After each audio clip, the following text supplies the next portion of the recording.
So now it's my pleasure to introduce our first speaker of this session, Sairam Pate, who is a follower and a member of the Theosophical Society, seeking to harmonize knowledge, service, and inner growth.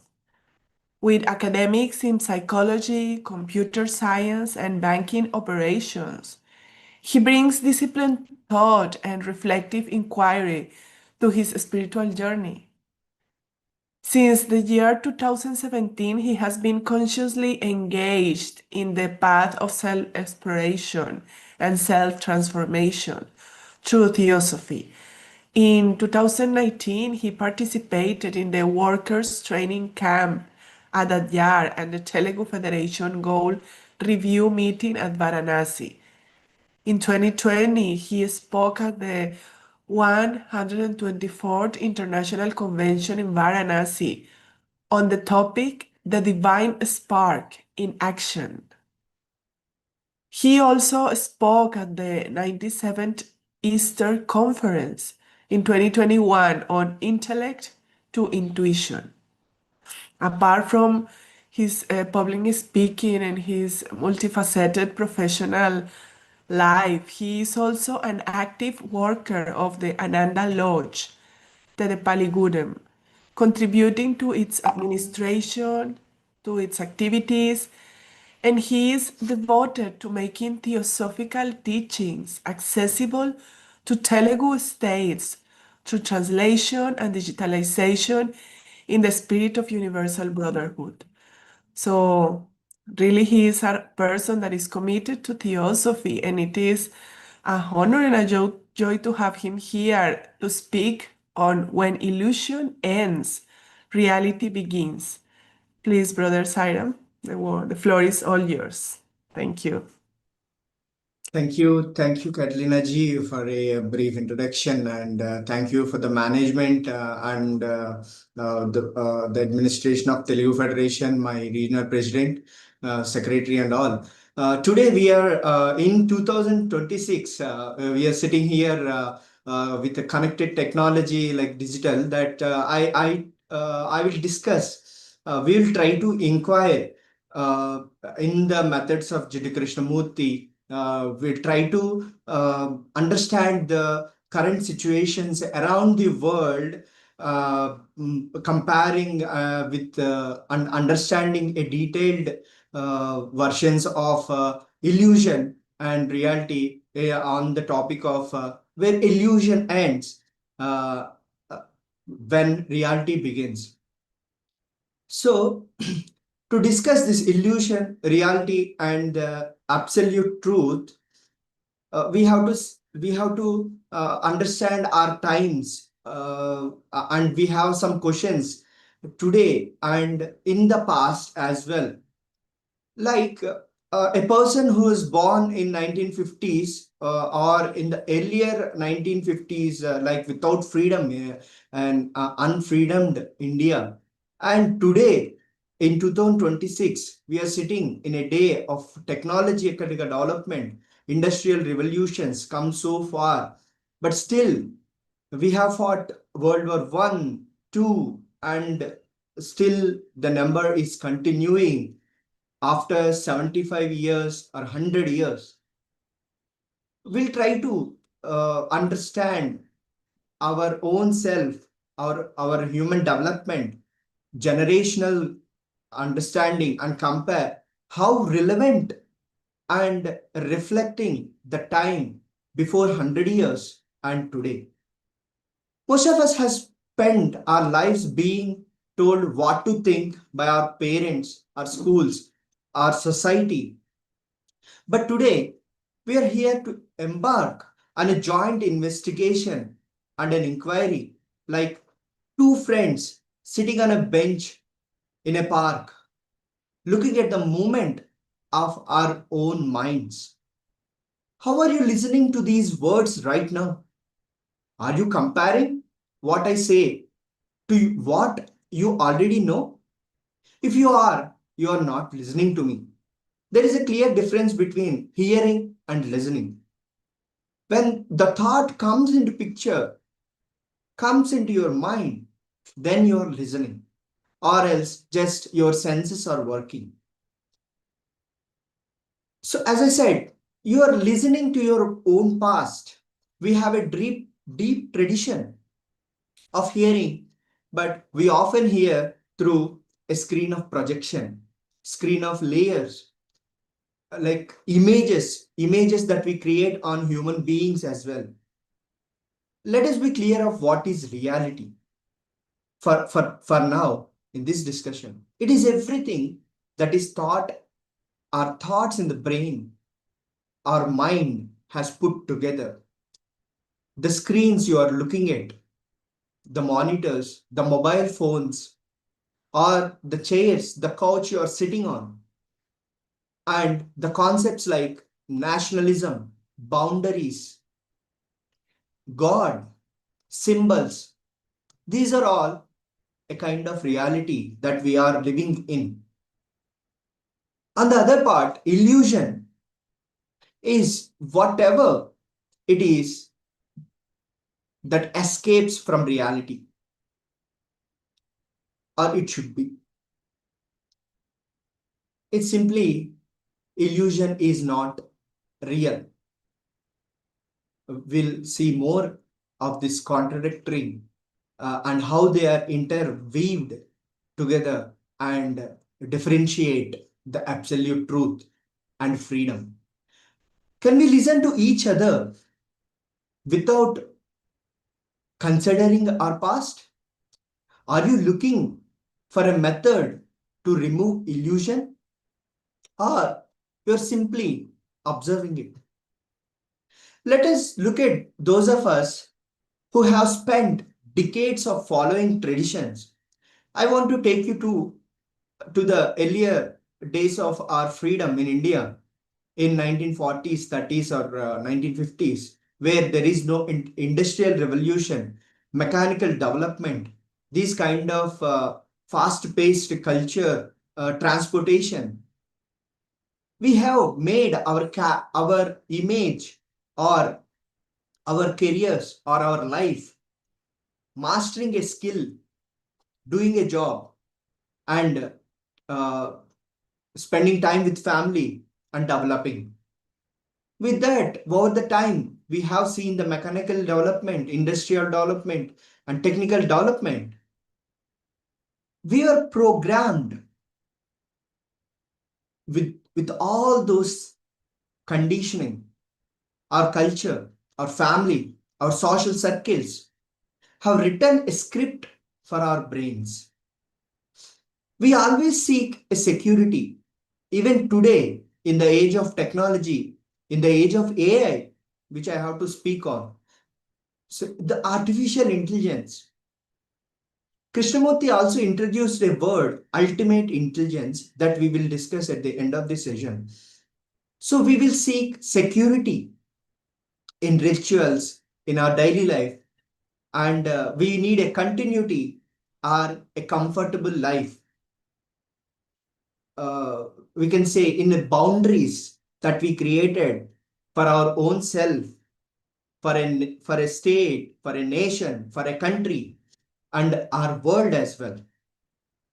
But look closely, why do we demand, like we follow some personalities, a master, a guru, or a system of discipline, which I mentioned? Why do we create boundaries? We have been conditioned to believe that someone else has the key to our liberation, freedom.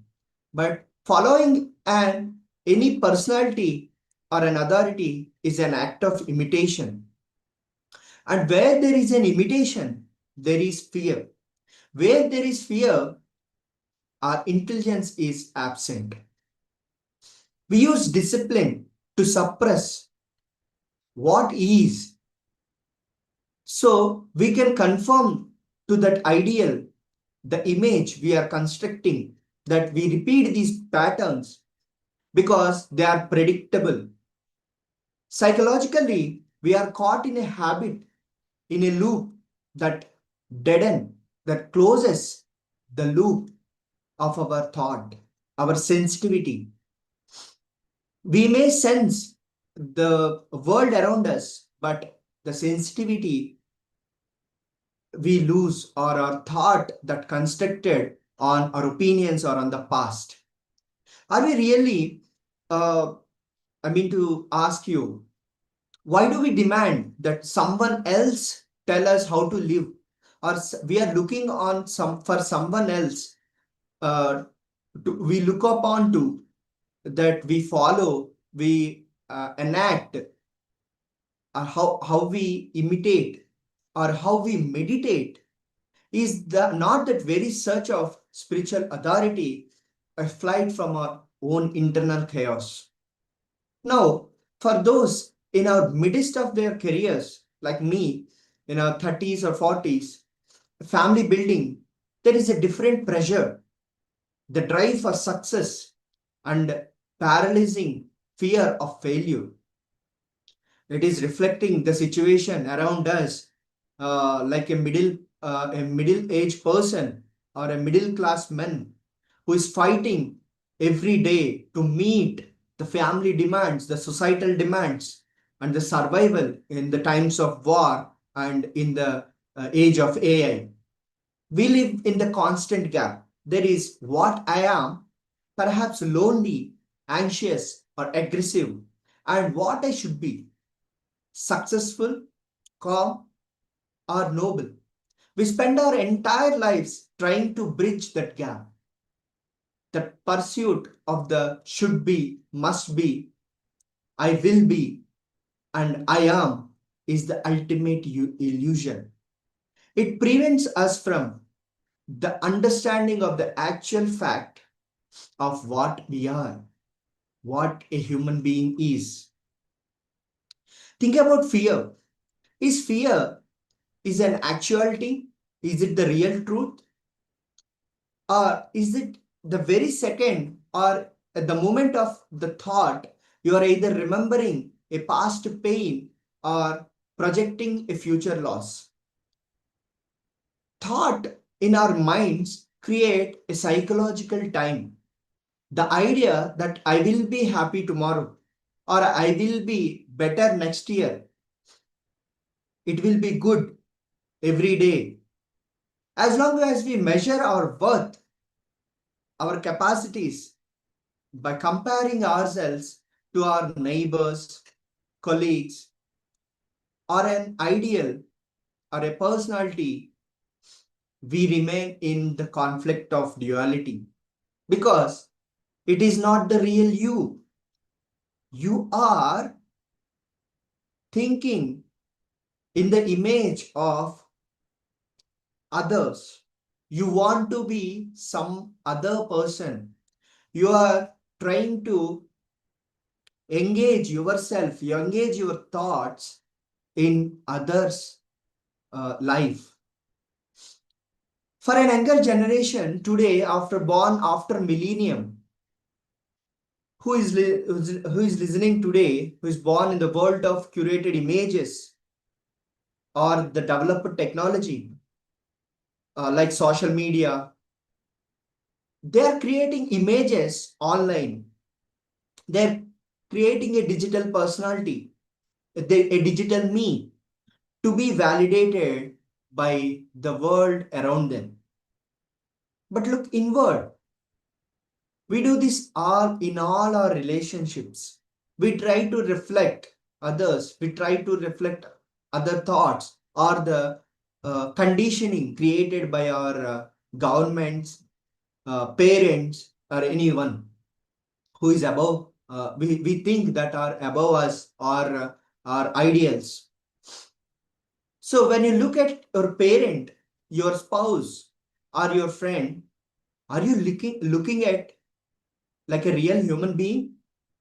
Or you are looking at the image you have built on them over the years?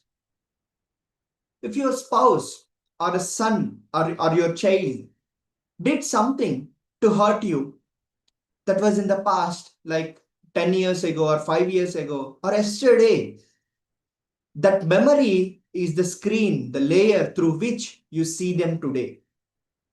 Even though you try to make a real or be in reality, but your mind creates an illusion of the past, dwelling the past to keep the image on the particular person, like your wife or spouse or a child or your parent or your neighbor or your colleague. So in that, as I mentioned, the duality, we continuously live in the conflict of duality, the two images interacting, and two images that cannot love, compassionate, they cannot only collide. We mistake the digital reflection or the psychological image for the actual living being. That is what I mentioned in the starting of our session. We should, like we are sitting on a bench on a park, on a peaceful climate. Are we really looking ourselves in the living beings, or we are constructing images or thinking from our past? We use these images to avoid the vulnerability of the direct and the naked contact of our life with us. Are we able to see without the boundaries, without the images? So I ask you, why do we create images? Is there a purpose? Is there a comfort? Is there a security? Can you look at the person sitting next to your room without a single past memory interfering in your thoughts? So, we are moving deep into our thoughts. I hope you are with me. Try to concentrate, take deep breaths. We are dwelling into the concepts and differentiating the concepts of illusion, reality, and absolute truth. I need your undivided attention. So we believe there is I, the concept of I, the me, an independent entity inside us that looks at our anger, emotions, our greed, jealous, whatever you call. We say, I must control my anger. I must control. I have to take ownership of my situation, of my life. But look at the fact. The I, is it separate from you, from your anger, from your emotion, from your happiness? Or is it the I made of anger when you say, I am angry? The I and the anger are one and the same. Those are the clear reflection of you, the absolute you. But our conditioning creates a division. We think that by separating the thinker, the observer from the thought, we can manage ourselves, that we can control anger, that we may be happy, we are uh, we are in sadness. This division of root is the root of all our inner conflict. It wastes our energy required for a true transformation or understanding the absolute truth or being in the real reality. I want to understand the difference of the reality and the real reality or the absolute truth. The me is just a construct of accumulated memories of your past or your present. There is no observer separate from the things being observed. I ask you, can your mind observe its own greed, anger, or fear without naming it, without labeling it, or without judging it? Can you change it or can you understand it without any thought or emotion coming interfering your thoughts? What happens when the thinker realizes that what he is thinking of? So I just want you to think of all these illusional concepts that we have discussed. The nationality, that I am a citizen of some country, the boundaries. So my country has some boundaries, some neighboring states, neighboring countries. Or I am anger, I am feeling an emotion. But can you outstand yourself? Look beyond your own image, or the space around you, or the land you are standing on, without these concepts of nationalism, which is very important today, that the situations around us creating wars. The wars has developed with the technology, and in the age of AI, like drones are fighting instead of human being, but still we see that we were fighting wars. Fellow human beings fighting wars for us. We are continuously running for security, security of our life, security of our existence, security of our country. So, coming to how this illusion ends, or illusion is necessary. We'll try to discuss these things now. It does not end through the effort. It does not end through the will, or our own thoughts are being followed. If you try to be free from illusion, the trying is just another a moment of me and another illusion. The moment, if you are trying to follow a thought itself, is illusion. I just introduced a concept like a tree. A tree is an absolute reality, but a tree is born out of a seed. The chairs you're sitting, the furniture you made, the objects we make are not the absolute reality or the absolute truth. They are the byproducts of our thoughts, the images created, the image of God created, the boundaries we created, the boundaries of oceans. I compare the international waters. Are they really? But still, we are creating the concepts for our culture and trying to create a secure life, creating a conflict of duality, that we are secure in this temporary life. So, reality is not a destination. It is revealed only when the noise of the me, the I, and its search for the security to come to an absolute end. This requires choiceless awareness or undivided attention. This means simply observing the fact of what is your anxiety, your emotion, your hope, your vanity, without any motive to change it. Like, there is a concept in psychology, like we see the whole, the sum of the parts as a whole. It is a construct of our mind for our comfort of our thought. So when you observe a fact without a motive, the observer ceases to exist. There is no existence at the absolute moment. So what Krishnaji says is that our thought should be without a shadow of our own past.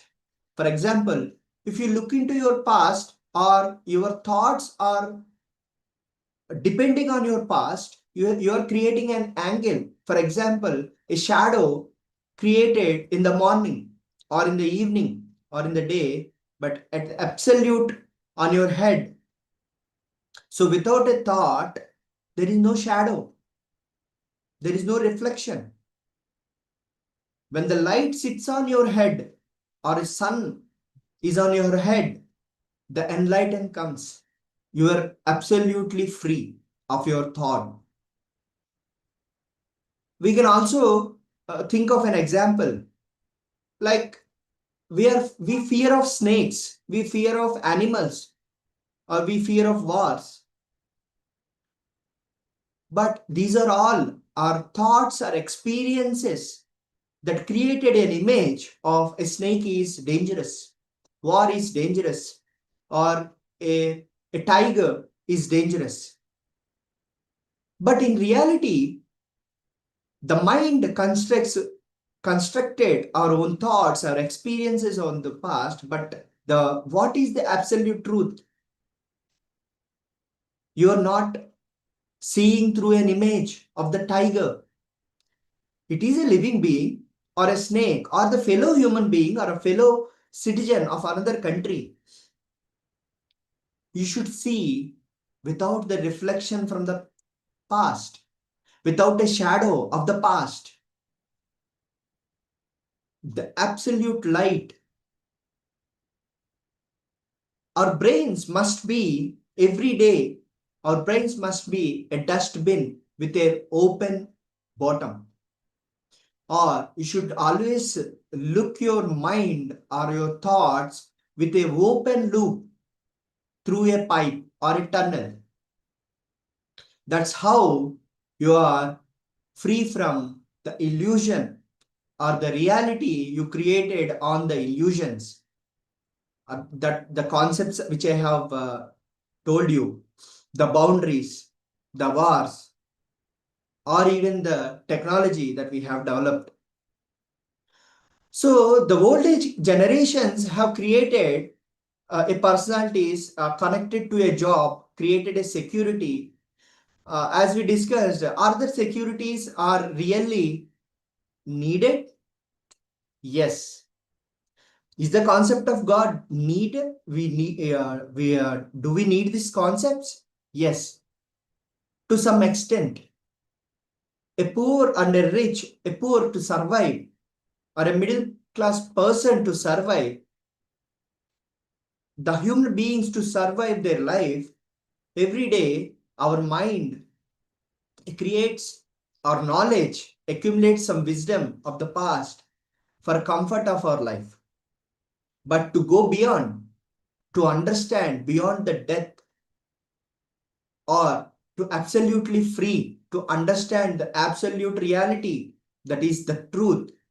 You are the world, what Krishna ji said, or the ultimate intelligence, or the universal consciousness.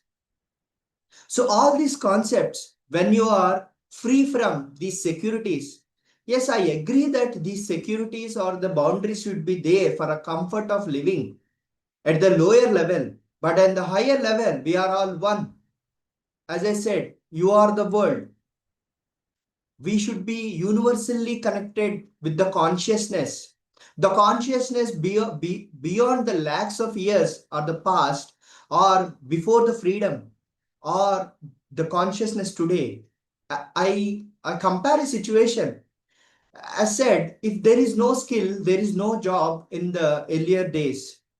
Even today, the same thing. If there is no skill, there is no job or your absolute existence. With that AI doing every job of our today, like everything, control of your home, your in a taking of in a breath of a second, it gives you all the results around the world. It creates all the concepts, all the information around the world, and you do a job that you have did for a day long or years long. It It completes in a split second, in a nanosecond, microseconds. The life has become very narrow on micro level. But what we do as a human being today in this technologically advanced life, what do we have to do? So I give answers at the lower level. The jobs that are mechanical still do exist without the electricity or things. As I said, they are needed. At the higher level, we should be connecting to our consciousness through meditation, or the observing the absolute thoughts, seeing the living beings as they are, without any projections, reflections, or shadows. Or primary job, when you are absolutely free, or think or free from your past or future, being in the present, doing the jobs that are relevant to you, or if you are absolutely free from the thoughts that the mind has created, we dwell inside ourselves. You live in you are the world as you are, and that's where the real illusions end, and you come into the reality of absolute truth. So thank you so much. So I hope I have connected few thoughts to make you think in this session, taking through the concepts of illusion and reality. Thank you all for the management that we have utilized the technological advancement, changing from the offline to online session. These are all the concepts, the practical examples that we discussed. Thank you so much all for your attention given today at this time. Thank you once again. Thank you all. All the best for the coming sessions. Thank you. Thank you very much, brother Sairam, for actually and indeed very thought-provoking talk. Hopefully, all these ideas and thoughts that you shared with us will continue resonating in our brains, in our minds through the coming days. And well, thank you very much. And now it's also my great pleasure to introduce to you our second speaker of the session, Shri Harsha Shanti, who is a chartered accountant and a public speaker. He has plenty of experience working with one of the finest organizations of the financial service industry. Alongside his professional career, he has a deep interest in spirituality, self-awareness, and personal growth. Through his journey in the corporate world, Harsha realized that while professional success is important, true fulfillment comes from inner clarity, balance, and meaningful living. This realization led him to explore spiritual wisdom and its practical application in everyday life. Harsha believes also that spirituality is not separate from daily life, but should guide how we think, how we work, and how we interact with others. In his talks, he focuses on connecting spiritual principles with real life experiences, helping people cultivate awareness, purpose, and compassion. He has a natural ability to communicate and to connect with audiences.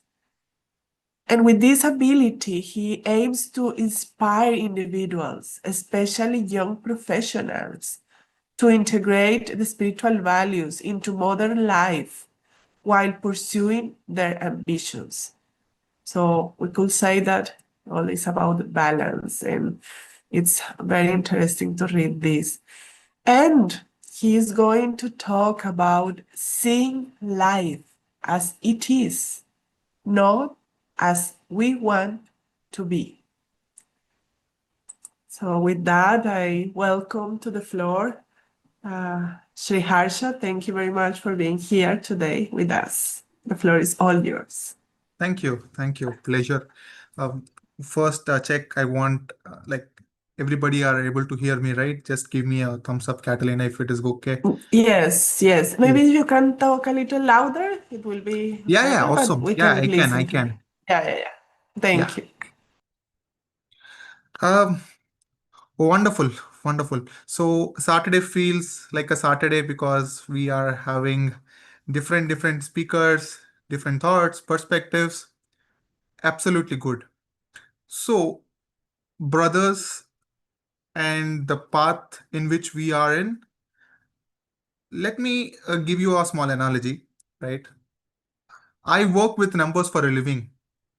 I'm a chartered accountant, so eventually numbers and I are very close friends. So, as a chartered accountant, my entire professional existence is built on one discipline: seeing what is actually there, not what should be there, not what the client expects, not what makes the story looks better. So, what is there in the ledger, in the balance sheet, in the accounts, straight that figure, if it is there, then the balance sheet looks good, I will be satisfied. Okay. We even have the term for the opposite. In our professional terminology, we call it as window dressing, meaning arranging the numbers to tell a more comfortable story than the truth, right? And this is the strange thing, right, about clarity. We can be ruthlessly precise in one domain. Like, for example, a surgeon, right? A surgeon who cannot honestly look at his own failing marriage. A teacher of wisdom who cannot see her own fear. A man who audits companies for a living refuses to audit himself. This is a very strange path to live in. We want to be an expert of an industry, but we fail to do the same as far as inner engineering is concerned. So the question is like, when was the last time, right? When was the last time you looked at your life, truly looked, without immediately reaching for a reason, an excuse, a hope, or a story? We absolutely are remarkable beings. Are we not? We are.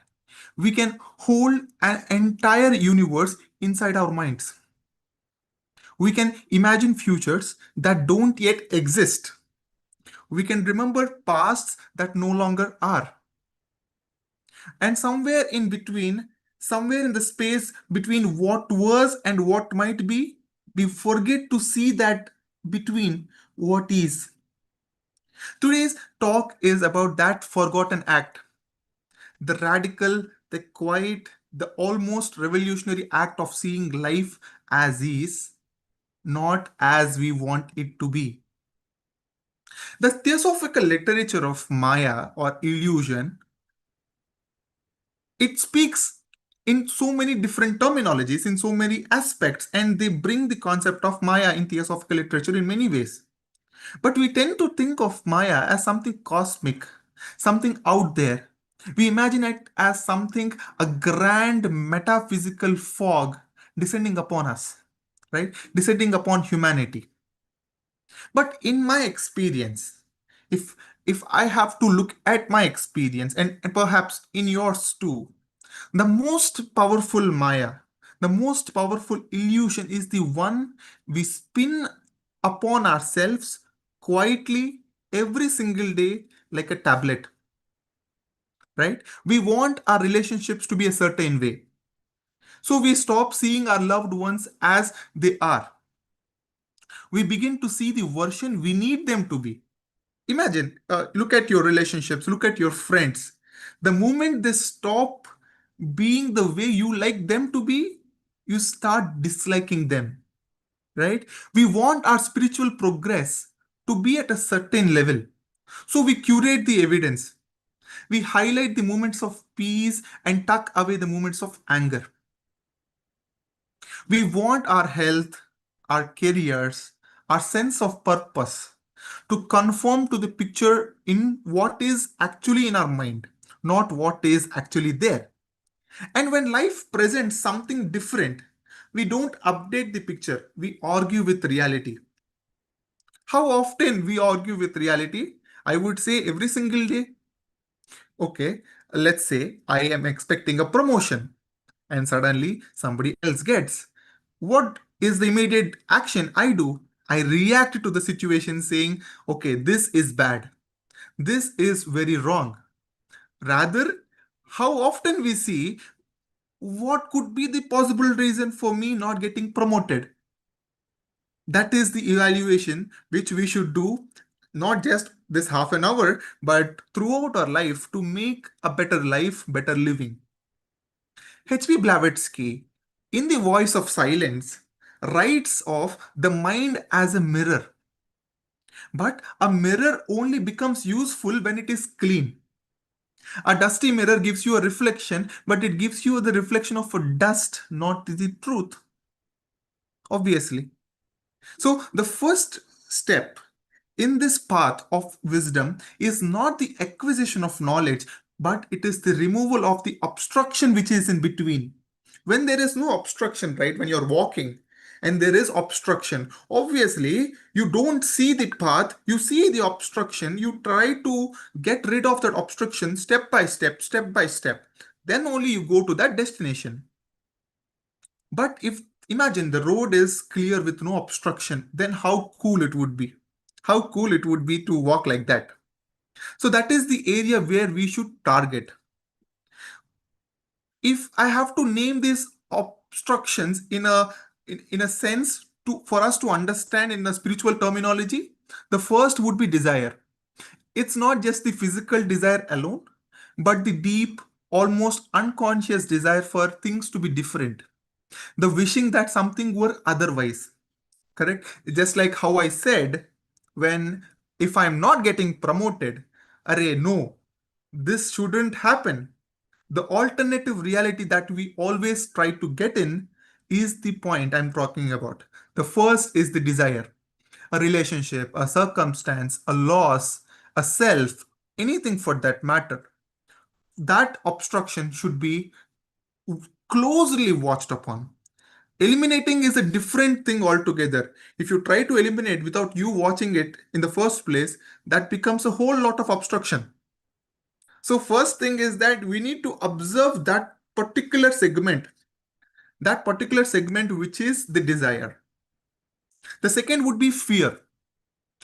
If I see life as it is, truly, if I truly look at it, I might see things that I'm not ready to really listen to, a pattern I keep repeating, a wound I haven't healed, a truth about myself that is uncomfortable.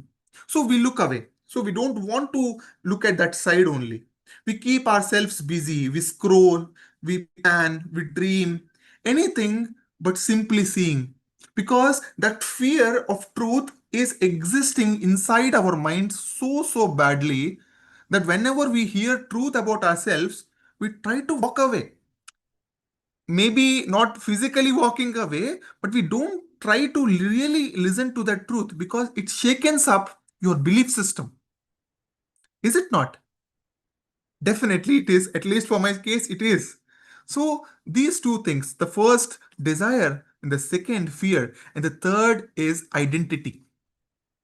We have built the identity or an idea of who we are. For example, as Catalina introduced me, is a chartered accountant, which is an identity. Okay, do you think without that chartered accountant identity, will I survive? Of course I can. But I am attached to the identity of being a chartered accountant for a good time now. If suddenly I lose the identity, I get lost.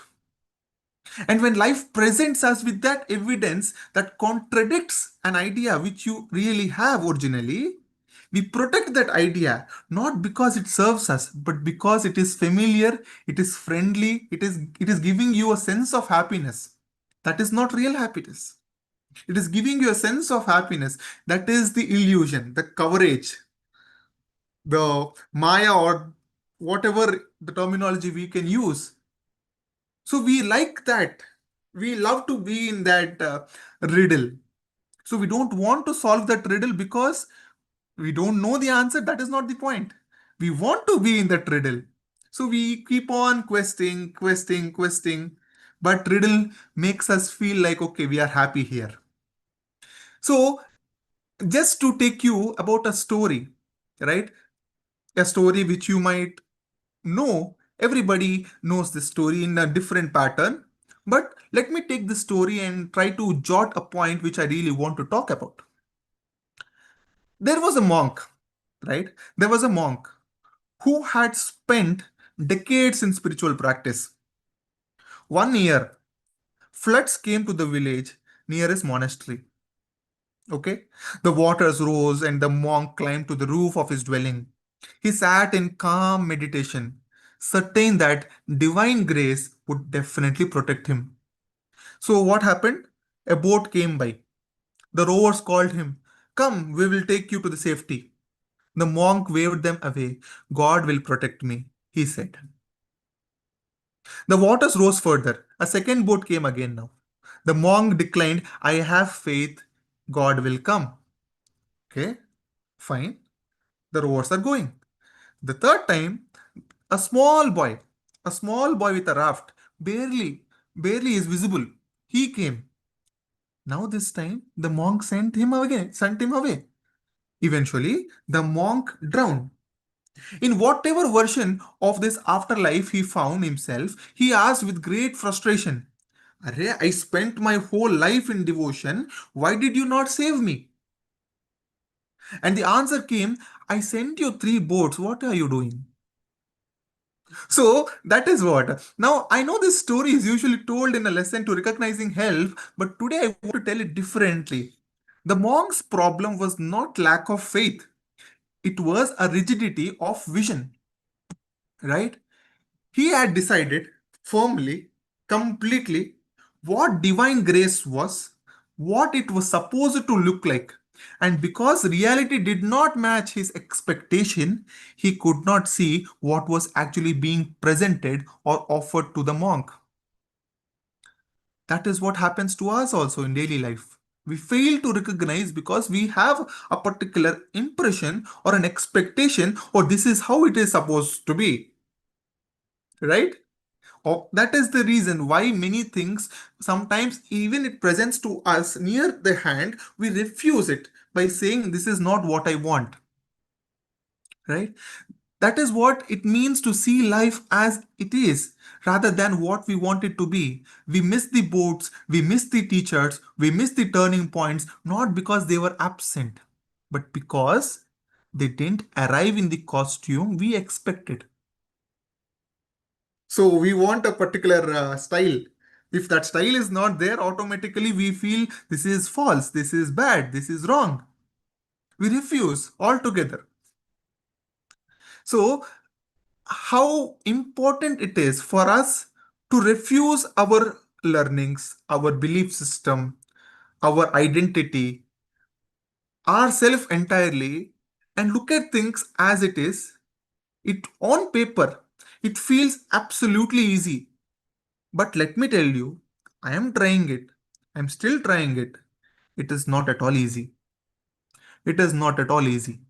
Whichever path, whether J. Krishnamurti's path or whether H.B. Blavatsky's path, any path, whether you just follow straight away from the subject of Bhagavad Gita also, it is difficult to just see things as it is. That is the reason why people struggle. As I told earlier, I'm a CA. I see things, I see numbers very precisely, but when it comes to auditing about myself, I tend to give a false image. Arre, no, you are doing good. No, you are better. I don't want to accept that reality of Harsha, which is actually there. So is the case for any other person. How strong are we committed to get out of that box? To get out of that illusion is a question that everybody should ask for themselves. So, it is not a detachment actually. If I am really saying, when you are feeling okay, you should see life as it is but not as it want to be, does that mean you should stop desiring? Does that mean you should stop aspiring to be good? No, we can have hopes. We can work towards better. But there is a difference between aspiring from a clear eyed awareness of the present and escaping into a fantasy of the future to avoid the discomfort of the now. And it is certainly not passive acceptance of injustice. Those who have truly seen the suffering in the world, the great reformers, the great servants of humanity, they did not run away. They saw clearly, and that very clarity moved them to act. They saw things as they are. That is the reason why they took a decision which really changed the whole humanity at that particular juncture. At that particular juncture, it really changed. Not that their decision changed the entire humanity. That is a false statement. I believe seeing life as it is, as its core, meaning this, the willingness to stay in contact with reality, even when reality is inconvenient, painful, or humbling. It means noticing without immediately judging or explaining away what is actually happening in your relationships, in your inner life, in the world around you. So, J. Krishnamurti, as whose legacy we believe so powerfully in the theosophical spirit, spoke often about choiceless awareness.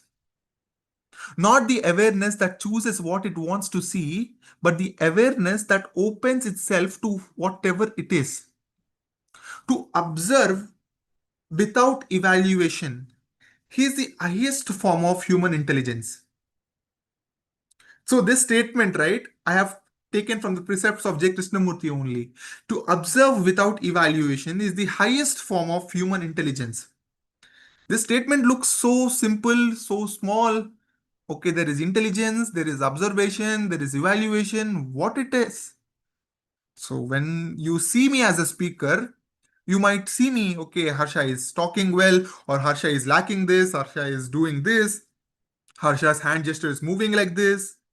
So when there is a judgment coming like this, okay, Harsha is moving his finger from U-turn like this, and if your idea of seeing me changes, then there is a lot of improvement that is needed. Okay, we always want that impression to be in the first place because we have for a fact that we know how things should be, right? Okay, tomorrow morning sunrise should come in the east direction. Suddenly it comes on the west direction. It will never happen, but it comes on the west direction.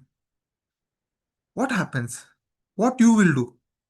Does it does it really have an impact in your life as a matter of fact? Do you have it in control?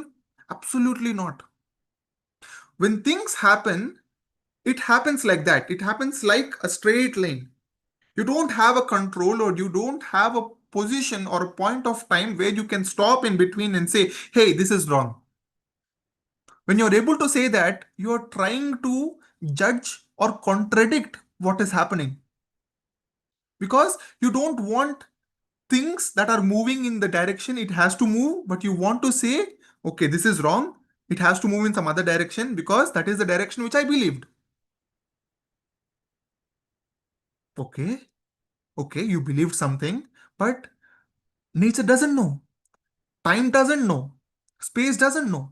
How how would it treat you partially? Everybody is equal. Everybody time runs different. Everybody's space runs different. And you expect some reality happening to you at a particular period of time is nothing short of a very powerful desire filled with partiality. We should agree for that. Yes or no? So, in the traditions also, like if I really talk about the traditions or the Vedanta, they call it as the Viveka. Or when I take it to the Buddhism part also, they call it as the Sati. It means bear attention. Or when I take it to the theosophical context or the theosophical teaching also, it can be termed as a purified antakarana, meaning they are all pointing to the same thing. The inner engineering or the understanding of the oneself or the identity detachment, these are all framing to the only conclusion. When you see things as they are, automatically you are able to examine something which is free from identity, which is free from fear, which is free from desire, which are the three obstructions which I mentioned earlier. that gives you a chance to elevate you a step higher. When you are higher, when you are elevated, you can see the below like this. When you are at this stage, you can't see anything what is happening around you. But when you are elevated, when you are at a step higher, automatically you can see beneath in a much more better way. That gives you an opportunity to see life in a different perspective altogether. You stop getting angry, you stop getting impatient, you understand things happen for a reason, and you are nothing but a part of that entire ecosystem, and you have no ability to control the dimensions or the uh, decisions that come out of that. Okay, suddenly World War III emerges. How can you control it? We have to accept the fact. It is a macro event we are accepting. Suddenly something happens to me. What can I do? I have to accept it. I have to think about it and move again, move ahead, move forward. That is what it is. So, if I really put and sum up all of these events in my personal space, right, I want to really be honest with you. And again, if I don't be honest at least in this topic, then there is no point of talking about this topic, seeing life as it is, right? I'm someone who builds things. I build plans. I build visions of who I want to be, where I want to go, what my life should look like by a certain age. I have plans, okay, where I'm at 35, where I'm at 40. And for much of my life, I've confused this building with living. I'm still getting confused, but at least there is a certain clarity which I'm having now. There have been moments, I'm sure many of you must also be having these kind of moments where life simply didn't cooperate with your plan, right? You plan for A and something B happens and you don't know what to do now. We always end up most often than not in these kind of situations where the outcome you worked toward didn't arrive. Maybe where a relationship you value didn't unfold in the way you imagined, where you looked at yourself in the mirror and saw someone a little more ordinary, a little more uncertain. You have a job, you have something like a good high paying job, and suddenly somebody is having maybe an extra. Automatically you start comparing yourself with that person. Okay, I'm still behind, I'm still back, I don't know what to do. In those moments the instinct was always the same, right? Don't look at this too long. Revise the plan, set a new target, and move on. Simple, simple. Because when you take those things so seriously and you stop seeing things as they are, automatically you get anxious, stress. There are so many things that will happen for you. You might even get, mental depression as well. Because always when you are in the checked illusion and you don't see the reality, you get anxious. That is how it works. So the practice which I am doing currently is whenever there is an expectation and the reality is something else, okay, look at it, look at it closely, then move back, revise the plan, go ahead. It makes your life so simple, so happier, and so ease. It gives you a ease to live. That is what we should be having. When your life is so complicated, complicated not in reality, but in your thoughts, but in your ideas and actions, then automatically things get stumbled at certain point of time. So when you get rid of that, when you let it go, things become beautiful, things blossom. That is what we should try. That is what we should absolutely try. So I think my time is already almost up, and I'll not take more time now. I'll take 2 to 3 minutes if it is okay, Catalina. Yes, 2 minutes is okay. Yeah, Yeah. yeah, yeah. So, keeping all these points, keeping all this story or the juncture where we are in currently, imagine right? Imagine a lake at dawn when the surface is disturbed by wind, by stones thrown in, by our own restless hands, right? We see only a fragmented reflection, broken light, scattered impressions. But when the lake is still, truly still, the entire sky is reflected in it. Every star, every cloud, every color of the horizon. The lake does not create the sky. The lake does not contain sky.